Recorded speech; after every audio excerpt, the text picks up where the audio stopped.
Salut les amis, je suis ravi de vous retrouver pour un nouveau battle avec un collectionneur. Et oui, vous le savez, les amis, une fois qu'ils sont passés sur la chaîne, eh bien, ils trépignent d'impatience pour revenir. On s'était éclaté en toute fin de saison 1 de Petite Montre entre amis avec Stéphane qui était venu nous présenter sa Rolex Submariner Hulk. Je vous l'avais dit, hein, on l'a revu lors de lancement des nouveautés Rolex. C'est un gros fan de Rolex, mais aussi de Tudor. Et aujourd'hui, il vient nous présenter trois modèles de sa collection. Et oui, trois. Il va nous raconter ça tout de suite dans un nouvel épisode de Battle avec un collectionneur. Jingle!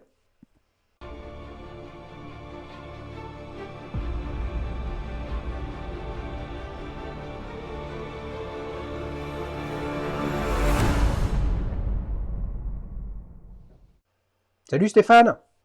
Salut Xavier, Ça va? ravi de te revoir, Bah très très écoute, bien. tu sais quoi, en faisant l'intro, je me suis dit, mais attends, je crois que tu es le premier invité qui vient sur la chaîne pour la troisième fois. C'est Bah, beau, hein? écoute, ça tombe bien, il y a trois montres aujourd'hui. Écoute, c'est vraiment cool de te revoir, hein, et puis il faut profiter justement de ce confinement pour pouvoir utiliser ces technos à distance, hein. Donc là, tu es chez toi, Exact. écoute, moi aussi, et on va se régaler avec trois montres. Alors, tu nous présentes quelle montre aujourd'hui, Stéphane?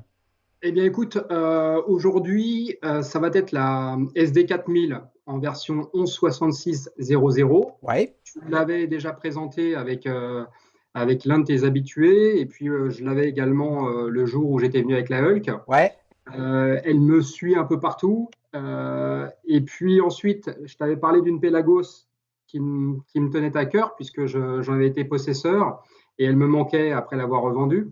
Donc, je me suis fait plaisir. tu l'as Et puis, racheté, oui, je l'ai racheté. Effectivement, je l'ai racheté et je regrette vraiment pas mon achat. d'accord? Et puis, j'ai fait une acquisition également à la rentrée en prenant une Explorer 2. Je crois que c'est une 216-570, je crois que ça doit être la référence, Ouais. et en version 42 mm. Eh ouais, bah écoute, c'est très sympa ça. Trois mondes qu'on pourrait qualifier de très proches, mais finalement très éloignés, en tout cas quand on y regarde de près. Ouais, Ça te va si on commence par la Sea Dweller? bien sûr, bien sûr. Alors, l'acid wheeler, justement, je t'ai transmis quelques photos. Ouais, Cette jolie montre, en fait, parce que vraiment, pour moi, c'est l'archétype de la montre outil qui se porte habillée, qui me correspond en fait parfaitement, parce que lorsqu'on verra quelques clichés de ces photos, j'ai un poignet de 17,5 mm, qui est relativement plat. Donc, c'est plutôt sympa parce que ça me permet de porter des montres de 38-39 mm jusqu'à 42 mm. Au-delà, ça ne devient pas forcément très sympa. Donc, justement, cette petite SD 4000 qui est en version céramique, eh bien, en fait, elle correspond parfaitement à ce dont je rêvais au fil des années lorsque j'ai eu des montres de différentes marques. Premièrement, parce qu'elle est extrêmement bien finie. Ensuite, elle a innové à une époque en faisant partie de la lignée des montres à céramique. On a un mouvement qui est ultra fiable. attends, j'ai une question pour toi, Stéphane. Ouais, Cette Sea Dweller, là tu fais référence à l'épisode de Petite Montre entre amis avec Julien, hein, oui, qui oui. a présenté cette montre, mais qui pour le coup l'a revendue, puis a revendu celle qu'il avait revendue. Enfin bref, c'est Ouais. un acheteur compulsif. Cette Sea Dweller lunette céramique est sortie avant, après ou au même moment que la Submariner céramique?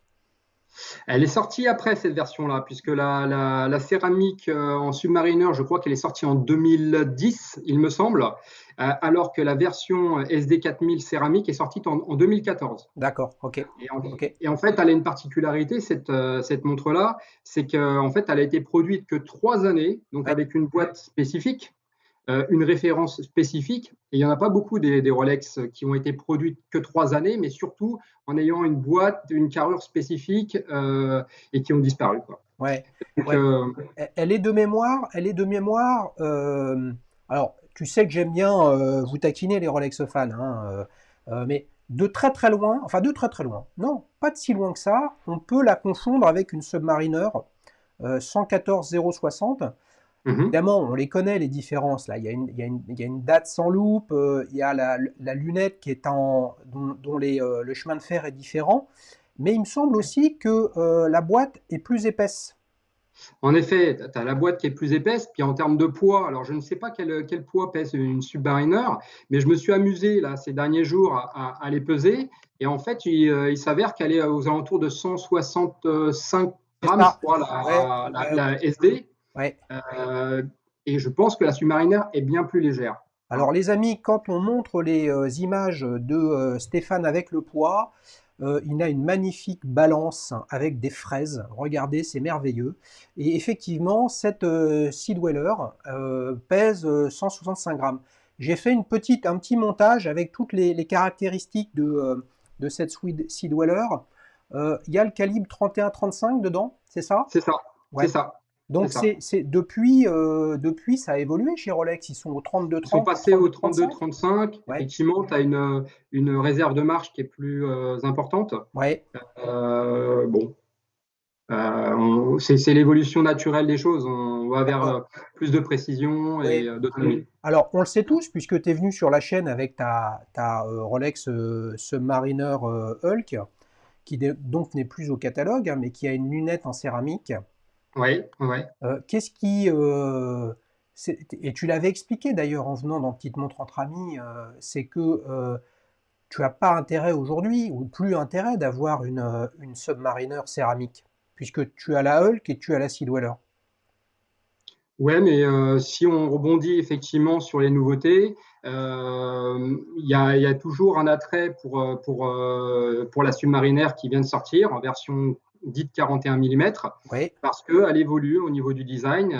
Et par exemple, celle qui est sans date, je crois que c'est la 214-060, ne me déplairait pas un jour. oui, Mais oui, oui, il y a d'autres modèles avant dans oui. la famille Rolex qui me Ouais, conviendraient avec de la céramique. ouais. Je te taquine un petit peu. On m'avait fait la remarque au tout début de la chaîne de mémoire. Qu'est-ce qui explique pour toi que quand on parle de Submariner, euh, toi-même, alors que tu es un énorme fan, un énorme collectionneur de Rolex, tu rajoutes sans date, alors qu'une Submariner n'a pas de date. Alors tout simplement parce qu'en fait, historiquement, comme tu le dis, les premières Submariner étaient sans date, mais en fait, il s'en est, à mon avis, produites beaucoup plus et vendues beaucoup plus avec la date. Eh Et oui, progressivement, dans la tête des gens, c'est devenu le classique avec la date. eh oui, eh oui. Et tu sais, si tu as envie que je te chauffe un petit peu, ça y est, je suis chaud là. Ça y est, là, tu m'as fait démarrer. Parce que le cyclope, c'est ce qui fait que on peut spotter facilement une Rolex au poignet de quelqu'un. Et là, on rejoint Ouais. l'attribut de reconnaissance extérieure d'une Rolex, qui est un truc important ou non pour les uns et les autres, mais ce qui fait l'une des caractéristiques de la puissance de la marque. Je lisais une étude, Stéphane, c'est top 5 monde, hein, dans les marques de luxe. Ouais, ouais. Rolex, c'est top 50 monde, toutes marques confondues. Et ce qui est intéressant, c'est que toutes ces marques-là, qui sont en tête, il y en a énormément qui sont des boîtes de techno. Si tu reviens 20 ans en arrière, eh ben, dans les top marques au niveau mondial, tu avais Coca, tu avais IBM et tu avais Rolex. Mhm. C'est vraiment un monument de business et puis bien évidemment un monument d'horlogerie que ces modèles. Tu l'as acheté il y a combien de temps cette Sea Dweller? Cette Wheeler, je l'ai acheté en 2017, tout début 2017, juste avant qu'il la stoppe. Ah, donc c'était parce que tu savais qu'ils allaient la stopper ou c'est le Pas du hasard? tout. Non, non, pas du tout. C'était le hasard parce qu'en fait, moi, précisément, j'avais déjà eu une SD, mais c'était une 16-600. Ouais, Et la lunette alu, enfin, bref, j'avais pas été emballé par ce modèle-là. Premièrement, parce qu'elle avait des aiguilles plus fines, elle avait des index plus fins, et je commençais à perdre la vue. Et du coup, en fait, j'avais vraiment l'utilité d'avoir un modèle qui soit lisible. ça va pas Et, s'arranger, hein? et voilà, et non, et justement, je t'en parlerai après, mais l'histoire du Cyclope, pour moi, a une réelle utilité. Ah, C'est que effectivement, lorsque j'ai le Cyclope, j'arrive à lire la date. Sans Cyclope, d'où en fait l'intérêt pour la nouvelle Sub qui serait sans date. ouais, mais tu penses que Rolex devrait se lancer dans les lunettes? Parce que là, t'imagines, tu as des lunettes Cyclope sur le visage. Là, c'est beau. Hein. Là, c'est le mec, il a des lunettes Rolex, quoi. La classe internationale. C'est quoi le petit détail sur cette Sea Dweller que tu aimes? C'est sa finesse, en fait. Tu parlais d'épaisseur tout à l'heure, mais Ouais, en fait, elle est très fine, cette montre. Au porté, on parle souvent d'un glissé sous une manche de chemise. La sobriété, ouais, elle est classe. Elle est tout simplement classe, cette Rolex Speedwheeler.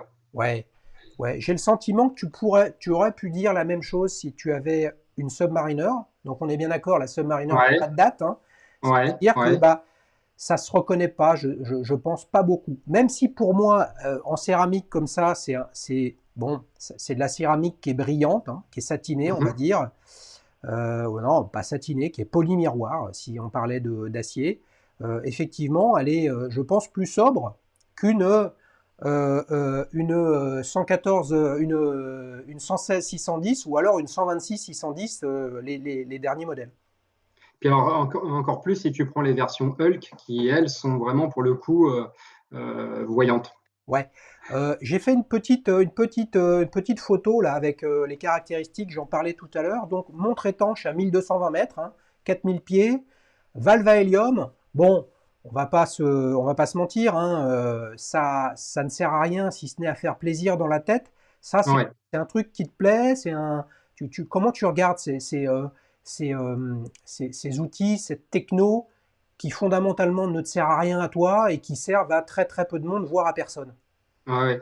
Bah, écoute, comme tu viens de le dire, je pense que je fais partie de la grande majorité des utilisateurs de montres à s'intéresser à l'histoire, à l'outil, Ouais, mais ne pas l'utiliser réellement dans son élément. ouais, Euh, mais tu vois bien que cherche à t'amener un peu sur la contradiction de tout ça, c'est-à-dire que finalement, celle qu'on a sous les yeux, les amis, vous le voyez, elle a une date qui est tellement petite que Stéphane ne la voit même plus. Donc en fait, on dirait, c'est pas une date, c'est un index.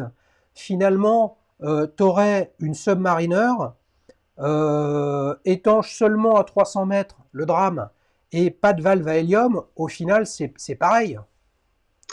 alors, c'est pas pareil parce que pour moi, comme je te dis, il y a le poids. Elle pèse son poids d'acier, cette montre. Donc, j'aime bien les montres qui sont relativement lourdes. Et il y aura un paradoxe avec la Pelagos, tu verras, qui est D'accord. pourtant beaucoup plus grosse. Ok. Et donc, en fait, j'ai besoin de sentir la montre au poignet. Alors que ce soit l'Explorer ou que ce soit la SD ou que ce soit même à moindre la Submariner, j'apprécie vraiment sentir la montre glisser sur mon poignet. Et puis, je te dis, elle est relativement petite. Je pense qu'elle ne fait pas tout à fait ses 40 mm, cette SD.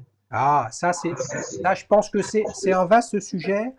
On a fait une vidéo ensemble avec Cédric, que je salue à l'occasion, hein, qui est un habitué de la chaîne aussi, sur les nouveautés Rolex lancées en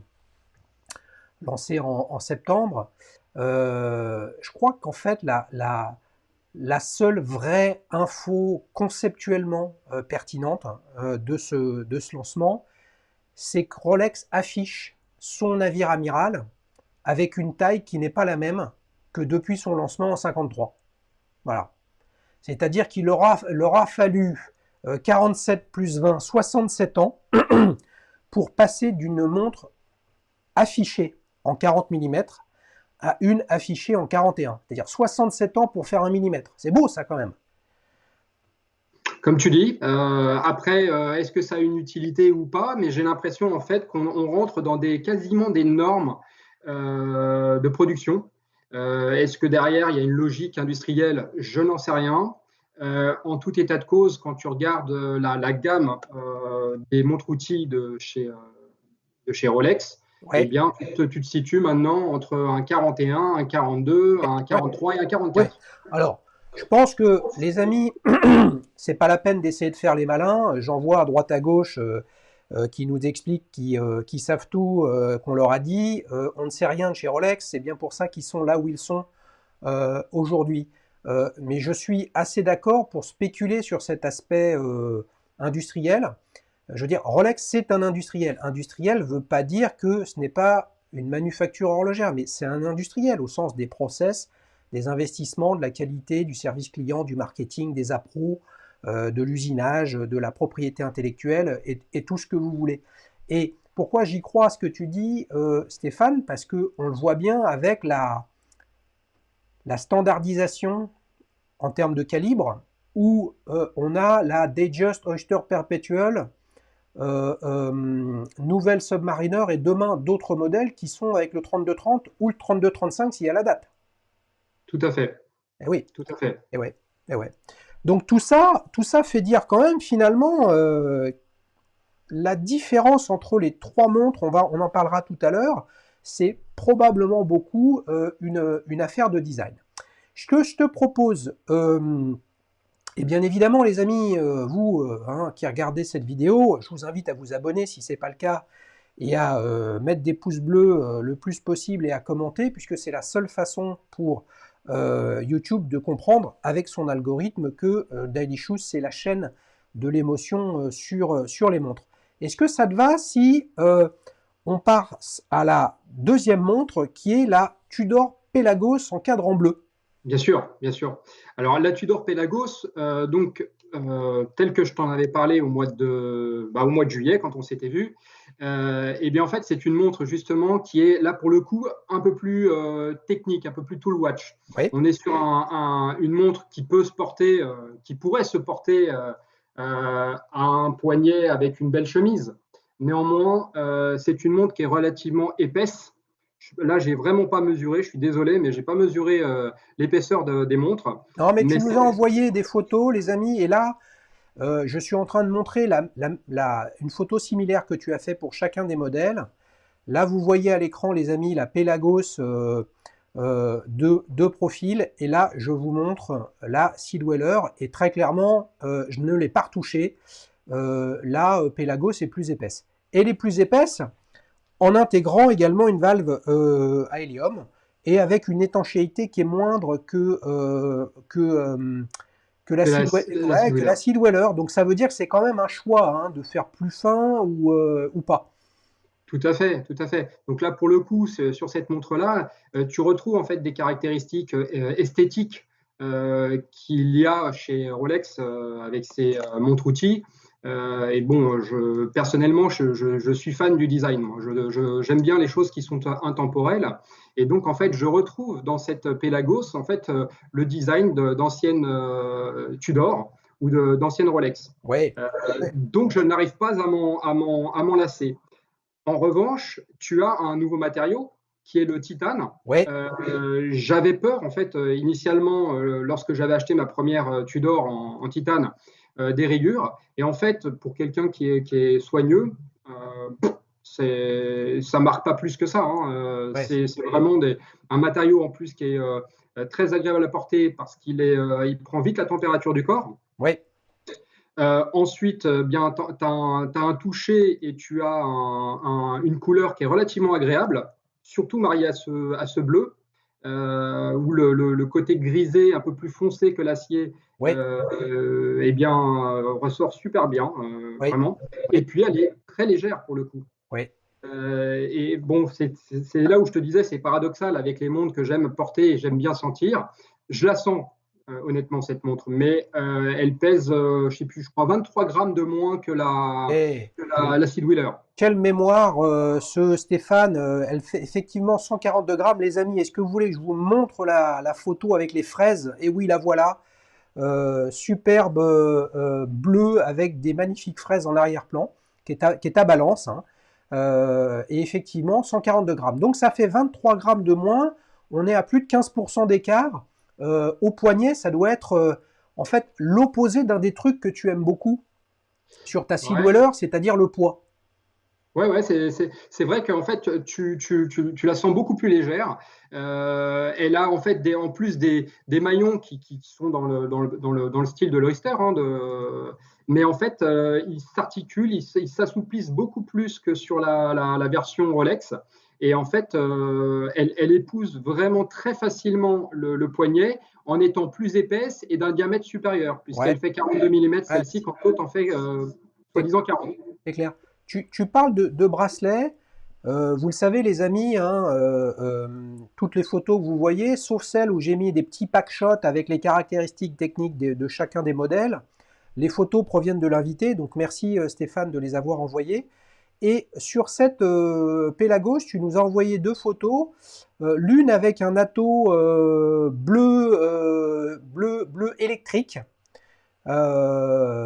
qui va très très bien ton sur ton avec ta Sea Dweller, avec ta Pélagos. Et on a une autre photo que je vous montre maintenant où tu as mis un bracelet cuir. Qu'est-ce qui t'a... Alors, je pense que c'est pas un hasard, c'est-à-dire que sur cette montre-là, tu testes et tu mets d'autres bracelets. Qu'est-ce qui, qu'est-ce qui t'a donné envie de faire ça? Eh bien, en fait, j'ai voulu tout simplement essayer la possibilité de marier cette montre-là en ayant un fond bleu, donc qui n'est pas forcément simple à marier à différents bracelets. En fait, je me suis rendu compte que c'était une montre qui évoluait dans le style. Maintenant, très honnêtement, entre toi et moi, le bracelet Pelagos, il est tellement formidable en termes de technique, en termes de sécurité. Le poids, etc., que je suis revenu au bracelet classique de la Pelagos. Et en fait, je ne reviendrai pas sur un atto, ni même sur un bracelet cuir sur les montres que je porte. Ouais. Ouais, oui, mais ça veut dire aussi que probablement tu préfères de façon générale les bracelets acier, tu vois? Bah, en fait, si j'étais chez un autre fabricant de montres, il n'est pas évident que je préférais les bracelets acier parce que tu vois, j'ai eu une portugaise, la portugaise qui était avec un fermoir métallique classique là, et puis un bracelet cuir. Et en fait, pour le coup, je ne me serais vraiment pas vu avec un bracelet métal sur cette montre-là, tu vois. Eh oui, Si je m'oriente sur une Reverso, pareil, je serais avec un bracelet en cuir et non pas du tout métal. oui, oui, mais c'est vrai qu'il y a quelques... On peut avoir un bracelet acier sur une Reverso, mais bon, la Reverso, c'est quand même Ouais, oui. par excellence une montre qui se présente depuis sa création sur un bracelet cuir. C'est quoi le petit détail que tu aimes beaucoup sur cette Pelagos? Alors, le petit détail que j'aime beaucoup, c'est en fait la céramique mate Ouais, de la lunette. ouais. Bah, j'allais te Euh, poser la question si c'était de l'aluminium traité ou quoi que ce soit. Non, c'est de la ah non, non, céramique. c'est vraiment. Bah, j'avais eu l'occasion d'être invité il n'y a pas très très longtemps à une réunion qu'a organisé Tudor et puis un forum de montres que je remercie d'ailleurs. Et en fait, on avait parlé de ce point-là chez Tudor et qui m'avait bien effectivement confirmé que c'était de la céramique mate. Ouais, c'est intéressant. C'est Ouais, intéressant. Et là, ouais. on peut se poser la question, tu vois, je veux dire, ça, c'est une montre professionnelle en termes d'âme. Ah oui, pour le C'est-à-dire coup, oui. grosse étanchéité, énorme lisibilité. On le verra tout à l'heure avec le traitement Chromalight ou Superluminova en fonction de quel modèle on parle. Mhm. Le titane, la légèreté, etc. Ce qui est la même chose. Au final, ce que je viens de dire, je peux le dire pour la Sea Dweller, mais d'un côté, on a de la céramique brillante, de l'autre côté, on a de la céramique mate. Donc, ça veut quand même dire que c'est un vrai choix chez Rolex que de faire des lunettes en céramique brillante. Ah Puisque, oui, oui, bien voilà. sûr. Ouais, ouais, non mais attends, le blockbuster des montres en céramique, même si ça date de la fin des années 80, ça reste la Chanel J12 qui est sortie il y a une quinzaine d'années.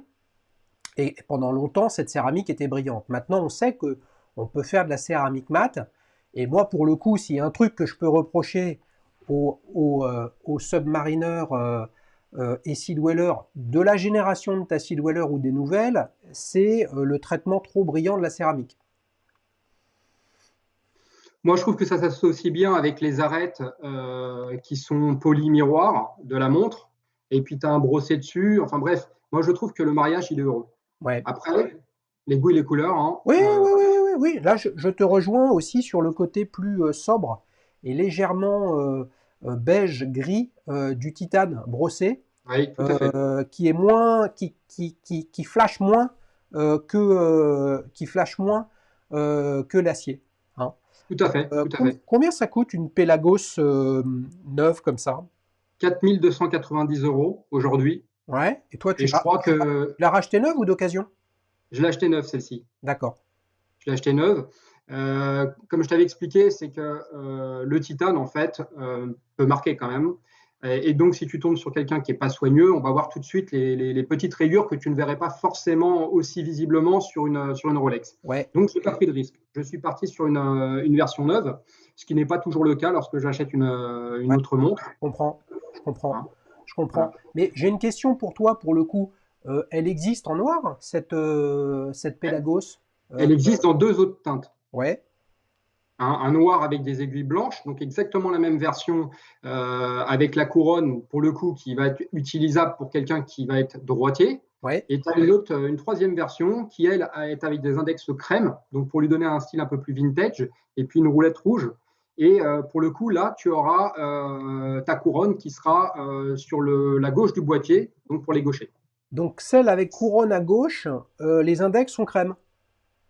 C'est ça, Ah, j'avais pas remarqué. Ok. Je c'est pensais que ça. c'était simplement une noire avec l'inversion de la couronne. Ok. Bah, Non, non, non, non, non, tu as effectivement quelques détails. Et comme je te disais, en fait, tu as la date où je crois que ce sont les chiffres pairs qui sont, ou impairs qui sont en rouge, et puis les pairs en noir, ou vice-versa. d'accord. Ok. En fait, c'est toujours pareil, c'est un clin d'œil à une montre que Tudor a fabriquée dans les années 70, hein, je crois. Ouais, ouais, ouais, bien sûr, bien sûr, bien sûr. Ben là, pour le coup, c'est le seul modèle de Tudor, si je me trompe. Les amis, hein, les spécialistes, bien évidemment, vous me le dites en commentaire si je suis à l'ouest, hein, mais c'est le seul modèle avec l'aiguille Snowflake des heures et les index carrés, hein, Ah, comme c'est ça, les index carrés, comme tu voilà, dis. voilà, hein, alors que on a les Black Bay, 58 ou non, qui sont avec les index ronds cerclés.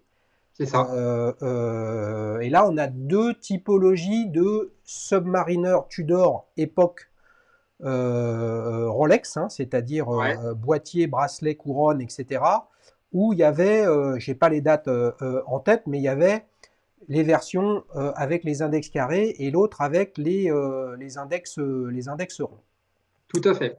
Écoute, c'est pas mal du tout. Avant de les comparer, ces deux montres, on les comparera les trois ensemble. On passe à la troisième. Alors là, c'est un modèle Ouais, qui est passé sur la chaîne, mais en version 40 mm. Là, c'est la Rolex Explorer 2, cadran noir, 42 mm. Voilà, référence 216-570, Stéphane. Ça, c'est une c'est petite ça. nouvelle dans ta collection?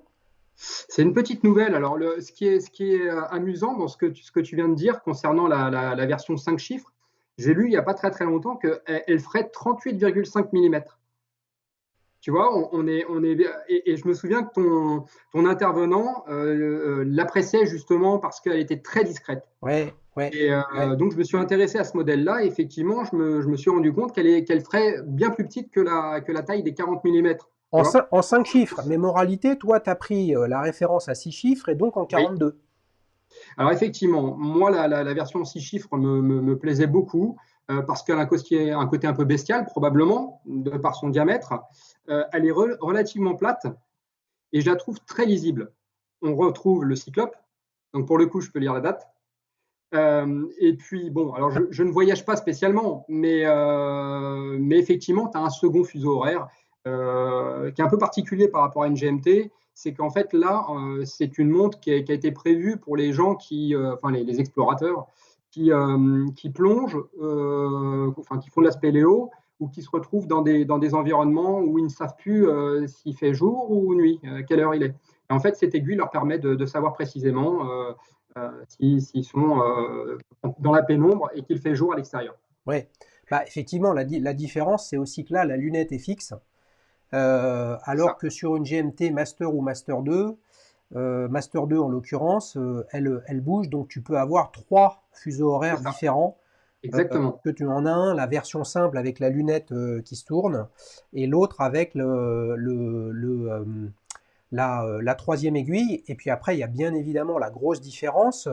La troisième aiguille, elle fait un tour de cadran en 24 heures et non pas en 12 heures, comme l'aiguille des heures avec le Mercedes. C'est ça, c'est Ouais. ça. Ça, c'était un manque pour toi de ne pas l'avoir dans ta collection. C'est quoi? C'est Frédéric qui est passé sur la chaîne en parlant et ça t'a évoqué quelque chose et t'as franchi le pas. Enfin, qu'est-ce qui fait que tu y es allé? Alors Frédéric, il est passé sur la chaîne il n'y a pas très longtemps. Ouais, Et cette montre, je l'ai acheté avant qu'il passe sur la chaîne. Mais si tu veux, en fait, j'apprécie les montres qui sont un peu plus rares que les autres. Tu l'as compris pour la Hulk, voilà, qui était dans une niche dans la gamme Submariner. ouais, La SD 4000, qui a été produite que 3 ans, c'était malgré tout un modèle qui n'était pas aimé à l'époque lorsque je l'ai acheté. ouais, La Pelagos, bon, bah, c'est une montre-outil. On va dire que c'est pas la plus répandue des Tudor non plus. ouais, Et la Explorer 2 en 42 mm, c'est pareil. C'est une version qui aujourd'hui est commercialisée. On la voit peu. On ne va pas extrapoler sur l'avenir, mais voilà. Moi, j'aime les modèles qui sont pas forcément qui me plaisent, hein, bien sûr, mais qui sont pas forcément hyper courants. Donc voilà, j'ai eu une occasion de me l'offrir ah bah c'est, et je regrette vraiment pas parce pour le coup, c'est une montre qui est encore une fois très sobre, ouais, qui est élégante et qui est d'un diamètre différent de la SD et ça va très bien sur mon poignet également. ouais, ouais. Petite question pour toi. Pourquoi tu ne l'as pas choisi en blanc, cadran blanc? Parce qu'elle fait trop sport, la cadran blanc. D'accord. Ok. J'aime bien la sobriété de la version noire avec ses aiguilles fantômes. Ouais. Voilà, L'aiguille fantôme, c'est le nom qui est donné à cette aiguille orange? ouais, parce qu'en fait, t'as la base des aiguilles est noire. Ah, Et ce qui fait que tu as le sentiment qu'elle. Alors, non, non, l'aiguille orange, c'est ce qu'ils appellent sur la première version la freccione. ouais, ouais, ouais, qui veut dire Hein. ouais, ouais, en italien. Tout à fait. Voilà, une contraction de frecce et ancione, je crois, hein, enfin Voilà. aiguille orange, un truc comme ça. Et, Exact. et pour le coup, donc ces aiguilles sont un peu particulières parce que la base est noire. Donc voilà, c'est pour ça qu'on explique qu'elles ont ce côté fantôme. Les amis, c'est ça que j'adore, moi, sur la chaîne avec des invités, c'est qu'on en apprend tous les jours, hein. Je voulais te remercier, Stéphane, et vous tous qui venez sur la chaîne, parce que pour animer tout ça, hein, c'est fait. Là, on est dans les conditions du live, hein. Bon, bah, j'ai reçu les Oui, photos de bah oui. Stéphane, et puis après, on discute, hein. On discute entre amis, même si là, ça s'appelle pas petite montre entre amis. J'apprends quelque chose, tu vois. Je ne savais pas que ça s'appelait aiguille fantôme. Moi, j'aime beaucoup la Explorer 2.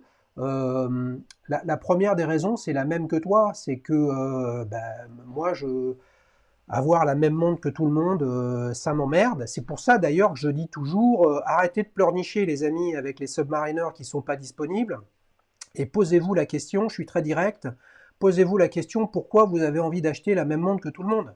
Vous seriez tellement heureux et épanoui avec le nombre d'opportunités par dizaines, centaines, milliers, que dis-je, dizaines de milliers de modèles que vous pouvez acheter en neuf, occasion ou vintage. Franchement, sortez-vous de cette matrice marketing de la Submariner. Et ben la Explorer 2, je trouve qu'elle a un parcours complètement atypique. Stéphane, on parlait de process un peu industriel. Voilà une montre Ouais. qui a changé.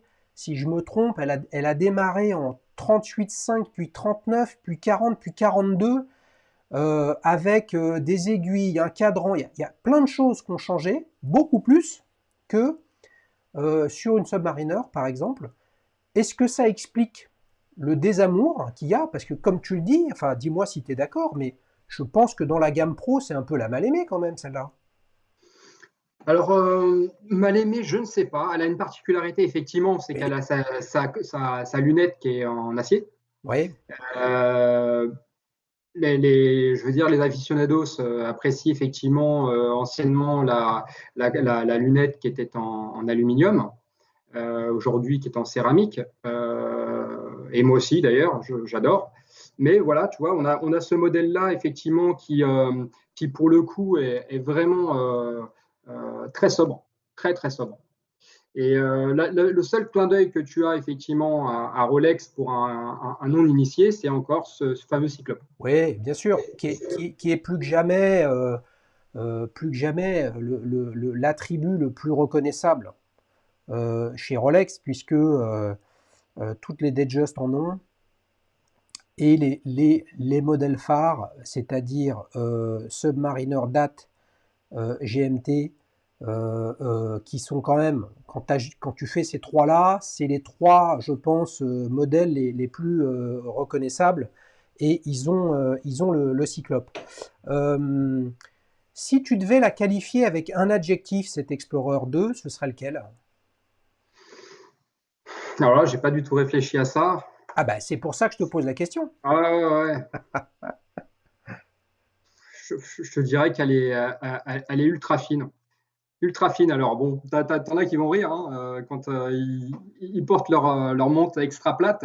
Mais pour le coup, moi, par rapport à mes montres habituelles, je trouve qu'elle a un diamètre qui est assez imposant chez Rolex et je la trouve très fine en fait. Ouais, bah oui. Euh, puisque en fait, quand tu pars vers la nouvelle SD 43 mm, tu pars vers encore pire, vers la Deep Sea, effectivement, tu es sur des diamètres qui s'approchent de celle-ci, mais elles sont Oh, très très sont épaisses. très épaisses.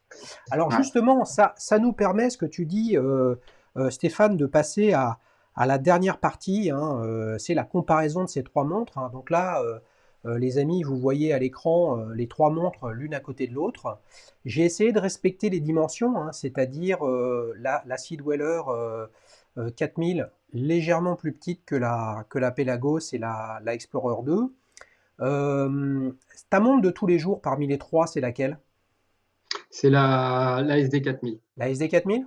Pour quelle raison? Ouais. Bah, c'est parce que c'est vraiment, elle allie tout ce que j'apprécie dans une montre. Je te dis sobriété, classe. Je peux la porter avec n'importe quelle tenue. Ouais. Et en fait, au poignet, c'est celle que je préfère. Ah, au poignet, c'est celle que tu préfères. Ah Oh, ouais, ouais. ok. Quand tu bosses, c'est donc celle-ci que tu mets. Oui. Si tu as envie d'être un peu plus casual, là, comme disent les anglo-saxons, un peu plus décontracté en français, ce serait laquelle? Bah, justement, tu as l'Explo qui fait un petit peu moins élégante, Ouais, plus sport, plus décontractée, ouais, et encore plus la Pelagos. Maintenant, il m'arrive de porter aussi la Hulk de temps en temps. En fait, je les porte régulièrement, ces montres-là. Mais pour en revenir à ce que tu disais à l'instant, j'ai vraiment une préférée, c'est ma SD ouais, ouais, céramique. ouais. Sans indiscrétion, globalement, là, tu as trois, on va dire, trois montres haut de gamme. On est dans l'horlogerie de luxe, on n'est pas non plus sur de la haute horlogerie, hein. Mais ces trois montres, c'est dans ta collection, ces trois montres qui sont essentielles et qui ont l'air très cohérentes dans ce que tu recherches, hein, sur une montre. Tu as d'autres modèles que tu préfères à ces trois-là et donc mécaniquement à cette Sea Dweller? Non, Non? non, non, non, non, non. Le truc, c'est que j'ai eu d'autres Rolex précédemment, certaines dont je me suis séparé et que je regrette vraiment amèrement. Mais voilà, c'était comme ça s'est fait à un moment donné. Mais il y a d'autres modèles qui m'intéressent. Quand je regarde ta chaîne, je découvre des modèles qui me plaisent et pour lesquels, encore une fois, je n'ai pas d'affinité particulière pour l'activité qu'elle représente. La Oui, Yachtmaster qu'on a vue il n'y a pas très longtemps, là, en oui, 37 mm, oui. que je trouve magnifique. Mais après, il y a également la Deep Sea Cameron qui me plaît beaucoup. Et pourtant, c'est un pavé, cette montre-là. Oui. Et plus le temps passe, et plus je suis attiré par des montres de 40 mm. Tu vois. Voire, Donc plus petite. ouais, ouais, ouais, Ouais, plus fine en fait. Plus ouais, fine. mais Quand j'étais jeune, c'était des gros chronos que j'avais. ah ouais, mais tu sais, étant plus âgé que toi, j'ai bien peur que ça ne s'arrange pas, hein. Tu portes pas de lunettes, mais comme tu n'arrives pas à voir les dates sans le cyclope, bah, tu vas te rendre compte, je pense, je suis pas devin bien évidemment, mais j'ai le sentiment que l'âge avançant, les montres se font plus petites, plus plates, plus discrètes. Moi, j'en ai acheté quelques-unes ces derniers temps, vraiment sur des trucs de niche très vintage. Je suis sur des 32, 34 qui sont, je pense, trop petites pour moi, mais qui correspondent à ce que je recherche dans la logique de collection, c'est-à-dire des designs particuliers, des innovations techniques dans le calibre, peu importe l'état, très peu cher. Mais en fait, c'est ça qui est beau. Donc la question que j'ai envie de te poser, c'est que est-ce que tu pourrais imaginer que dans les 5-10 prochaines années, Bah justement, ton évolution vers des montres plus petites font que bah en fait l'Explo 2 et la Pelagos, en fait, tu les portes plus, voire tu t'en sépares parce qu'elles correspondent plus à ce que tu recherches. Pas nécessairement. Pas nécessairement, parce que comme je te dis, je ne vais pas acheter une montre si je pense qu'elle ne me correspond pas, qu'elle ne va pas sur mon poignet. Tu vois, moi personnellement, je ne me vois pas forcément avec la grosse Dipsy, parce qu'elle ne sera pas appropriée à mon poignet. Ouais, Mais pourtant, je l'adore. ouais, Pourtant, je l'adore. ouais. Donc, l'Explo 2, elle me va bien visuellement. Je ne vois pas pourquoi je m'en séparerais. Maintenant, que je vienne à moins la porter, c'est une éventualité. Ouais, ouais, je Tu comprends, vois? je comprends, je comprends. C'est toute la complexité et l'intérêt finalement de collectionner les montres, hein, parce que Bien sûr. chacun est sur une voie qui l'intéresse. On pourrait imaginer, comme tu es passé sur la chaîne avec la Hull, qui est une Submariner, bah, finalement, quand on a une Submariner céramique et une Sea Dweller céramique, celle qui te manque, c'est la Sea Dweller Deep Sea, et là, tu auras la trilogie des plongeuses Rolex. C'est ça. Ça pourrait être un achat justement là de vrais collectionneurs. C'est-à-dire qu'en fait, tu la portes pas forcément, mais tu l'apprécies tellement visuellement. Moi, j'adore le dégradé bleu sur le noir. Bien sûr. Et bien voilà, c'est un modèle que je pourrais effectivement un jour m'offrir. Ouais, bah oui. Bah, Hein. c'est quelque chose qu'on peut te souhaiter. Tu connais la question fatidique, hein, de battle avec un collectionneur. Vous, les amis, je vous invite bien évidemment à voter dans l'onglet communauté pour votre montre préférée. Alors là, ça va être chaud quand même, parce on est dans la famille Rolex, hein. Il y a 3 modèles distincts sur lesquels voter, tout autant désirables. Dieu merci, pour faire un vote intéressant, on n'a pas le blockbuster Submariner qui risque de tout écraser sur son passage. Donc bien évidemment, je vous demande de voter pour votre montre préférée. Et puis si vous le souhaitez, en commentaire de cette vidéo, bah, d'expliquer pourquoi vous votez pour tel modèle. Et donc là-dessus, je te dis Stéphane, s'il devait en rester qu'une, et donc si tu n'en choisissais qu'une, j'ai l'impression que tu as déjà répondu, mais là, s'il devait en rester qu'une, ce serait laquelle? Bah, la SD 4000. Bah ouais, Pour moi, c'est l'aboutissement vraiment de ce que j'apprécie chez Rolex, à moins qu'ils me surprennent dans les années à venir. Mais en 40 mm, aujourd'hui, tu n'en as plus qui correspondent exactement à ce modèle-là. Puis je te dis, ils l'ont produite en plus en petite quantité, entre guillemets, sur 3 années. ouais. Et donc déjà, j'apprécie ce côté un peu rare, encore une fois avec des guillemets, je dis bien, mais on la voit très peu cette montre-là. Et donc j'apprécie porter une montre qu'on ne voit pas à tous les poignets. Et puis elle me correspond, je te dis, dans le gabarit, dans le poids. Ce qu'on n'a pas souligné, mais c'est vraiment la particularité de Tudor et de Rolex, c'est de faire des bracelets qui sont extrêmement pratiques à utiliser, qui sont très fiables et sécurisants. Et donc au porté, c'est un délice. Eh bien, écoutez, vous avez bien compris qu'on a une grande déclaration d'amour de Stéphane pour sa Sea Dweller. Je vous invite, hein, à aller voter pour votre monde préféré. Et puis, Stéphane, je te dis un grand merci d'être une nouvelle fois passé sur la chaîne. Les amis, En fait, Xavier. si vous voulez participer à Battle avec un collectionneur, bah, pour le coup là c'est vraiment simple, pas besoin de déplacer des montres de valeur sur un lieu donné, on peut faire ça à distance en toute tranquillité.